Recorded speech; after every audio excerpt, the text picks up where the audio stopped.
മൈത്രേയൻ യാഥാർത്ഥ്യം വന്നതെന്ന് എല്ലാവർക്കും അറിയാം. ആർക്കറിയാൻ കാര്യമാണ്? എനിക്ക് വിവരമില്ലെന്ന് പറ. യാഥാർത്ഥ്യം അതിർത്തികളാണ്. എന്ത് യാഥാർത്ഥ്യം അതിർത്തികളാണ്. ചോദിക്കട്ടെ. യാഥാർത്ഥ്യം ഇസ്രായേൽ പലസ്തീൻ യുദ്ധമാണ്.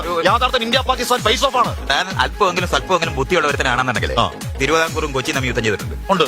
ഉണ്ടോ? ഇല്ല, ഇപ്പൊ ഇല്ല. അതുകൊണ്ട് അപ്പൊ അതുകൊണ്ട് ഇന്ത്യ ആ അതിർത്തി അവിടെ പോയി.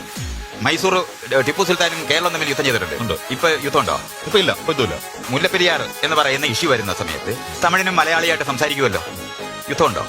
ഇതുമില്ല. കാവേരിയും ആയിട്ട് ബന്ധപ്പെട്ട് വരുന്ന വെള്ളത്തിന്റെ കാര്യം വരുന്ന സമയത്ത് തമിഴ്നാട്ടുകാരും കർണാടകക്കാരും മഴകിടുന്നുണ്ടല്ലോ. യുദ്ധമുണ്ടോ? ഇല്ല. അപ്പൊ ഇവിടുന്ന് പഞ്ചാബ് വരെ യുദ്ധമില്ലാതായിട്ടുണ്ടോ? ഉണ്ടായിട്ടുണ്ട്. അങ്ങനെയാണ് യുദ്ധം പറയുന്നത്.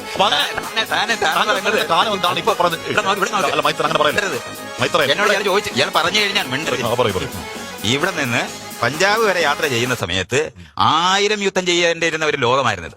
ആ സ്ഥലത്ത് നിന്ന് ആ യുദ്ധങ്ങൾ ഒഴിവായി പോയി. 1-ാം ലോകമഹായുദ്ധവും 2-ാം ലോകമഹായുദ്ധവും ഫ്രഞ്ച് വാർഫെയർ നടത്തിയ സ്ഥലമാണ് ആ യൂറോപ്യൻ യൂണിയൻ എന്ന് പറയുന്നത്.